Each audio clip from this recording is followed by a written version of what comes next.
Efesios capítulo 6, versículo 10. Cuando lo tenga, diga amén. Dice la palabra del Señor: por lo demás, hermanos míos, fortaleceos en el Señor y en el poder de su fuerza. Vestíos de toda la armadura de Dios, para que podáis estar firmes contra las acechanzas del diablo. Porque no tenemos lucha contra sangre y carne, sino contra principados, potestades, contra gobernadores de las tinieblas de este siglo, contra huestes espirituales de maldad en las regiones celestes. Por tanto, tomad toda la armadura de Dios, para que podáis resistir en el día malo, y habiendo acabado todo, estar firmes. Habiendo acabado todo, dice Pablo, estar firmes. Señor, tu palabra es bendita. Ayúdanos, Señor, a comprenderla y entenderla en nuestro espíritu, en el nombre de Jesús, amén. Una de las grandes cosas, hermano, que el hombre tiene como un problema es que muchas de las veces enfrentamos crisis y problemas de identidad espiritual. No que no sepamos quiénes somos físicamente, no que no sepamos quiénes somos materialmente, sino que a veces espiritualmente no sabemos quiénes somos delante de los ojos de Dios. Cuando el hombre y la mujer tienen un problema de crisis espiritual, no entendemos lo que valemos delante de Dios, y todo eso, hermano, nos acarrea inestabilidad emocional. Somos víctimas de emociones, somos víctimas de sentimientos, y al mismo tiempo el no saber cuánto valgo yo delante de Dios me hace presa fácil de todas las intrigas y de todas las mentiras que el enemigo urde delante de mí. Entonces, tenemos que comprender, hermanos, que delante de Dios tenemos un valor espiritual. Por este domingo y algunos otros, yo le voy a estar compartiendo lo que usted vale delante de Dios, pero también le voy a estar compartiendo que hay una vestimenta, que hay una armadura que Dios preparó para su iglesia, para que su iglesia quede inmune de los ataques que el enemigo lanza contra ella.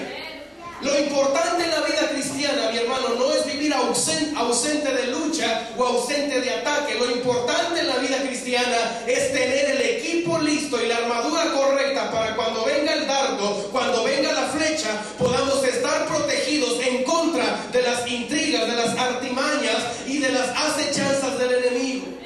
La epístola de Pablo a los Efesios es una carta llena de riqueza espiritual, porque Pablo le dice a la iglesia en estos 6 capítulos lo que la iglesia vale delante de Dios.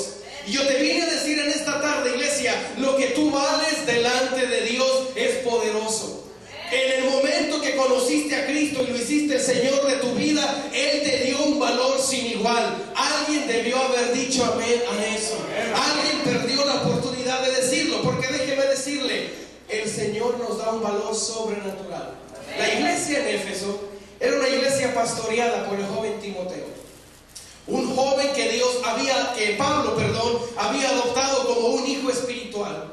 Timoteo era un joven que tenía mucho entusiasmo para predicar la palabra. Sin embargo, había conflictos alrededor de la vida de Timoteo, porque había personas que lo tenían en poco. Había personas que lo menospreciaban a causa de su edad. Por eso Pablo le escribe a Timoteo y le dice: Timoteo, nadie tenga en poco tu juventud, sino sea un ejemplo en lo que estás haciendo. La iglesia en Éfeso, hermano, en ese momento que Pablo le escribe la carta, era una iglesia que espiritualmente estaba creciendo, pero también era una iglesia que se le estaban acomodando luchas, que se le estaban acomodando problemas. La persecución estaba iniciando a cargo de un emperador llamado Nerón, y este Nerón era un hombre despiadado. Este Nerón era un hombre cruel que quería acabar con el cristianismo, y para hacerlo los estaba aprisionando, los estaba encarcelando y estaba cometiendo contra la iglesia cualquier cantidad de crímenes. Por un lado, Dios bendice a la iglesia, por un lado la iglesia es fortalecida, pero por el otro lado el enemigo está atacando, el enemigo está acechando. Nunca debemos, iglesia, bajar la guardia.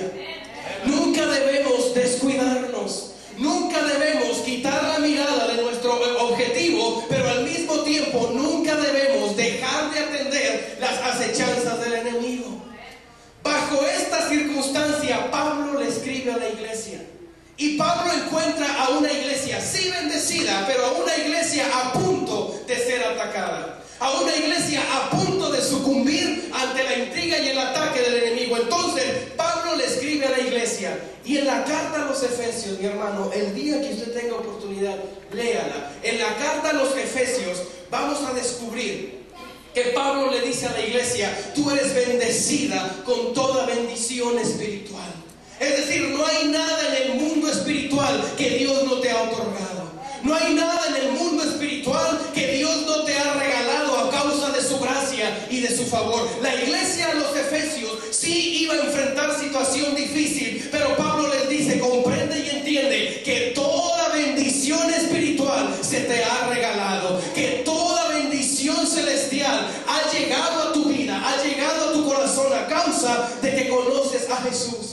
Pablo le dice a la iglesia a los Efesios: tú fuiste escogido desde antes de la creación del mundo. Es decir, el que tú vinieras al mundo no fue un accidente. El que tú vinieras al mundo tenía una razón y un propósito. Antes de todo lo creado, Dios ya tenía planes contigo.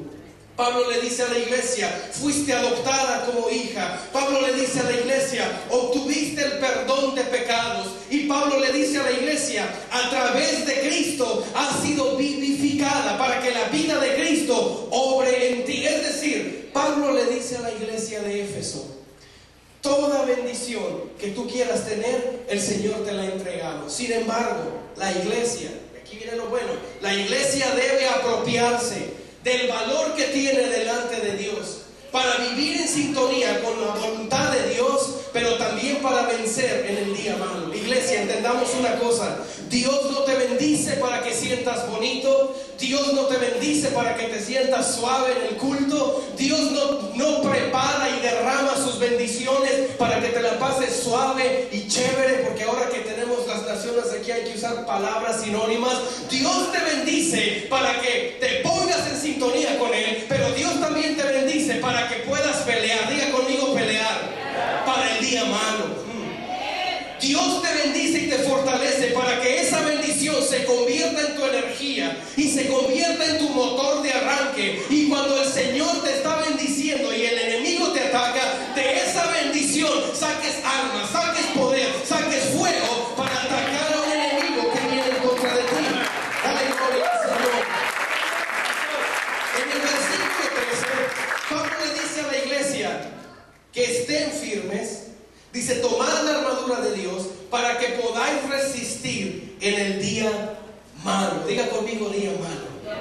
Y el día malo, mi hermano, es un sinónimo de un día de prueba, un día de lucha, un día de necesidad, un día de aflicción, un día de adversidad.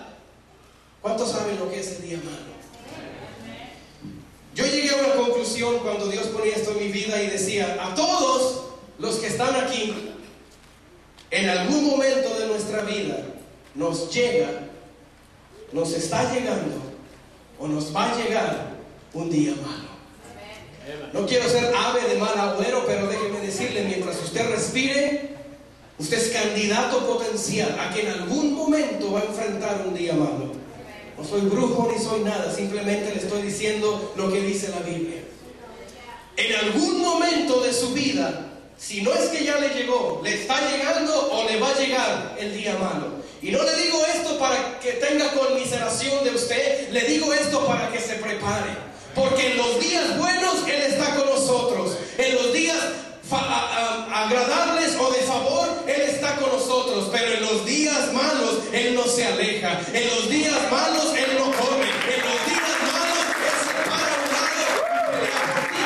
Simplemente dale gloria al Señor. Tenemos que entender cómo estar firmes en el día malo. Sabemos de que va a llegar. Nadie lo invita, nadie le dice: ven día malo. Nadie lo quiere tener en su casa. Amén, iglesia. Nadie pone un letrero en la ventana de su casa y dice: se aceptan enfermedades, se aceptan deudas, se aceptan problemas, se acepta la suegra, se acepta todo esto. Nadie pone eso. Simplemente llegan allí y ahí están. Bueno, ¿qué hacer cuando llegan?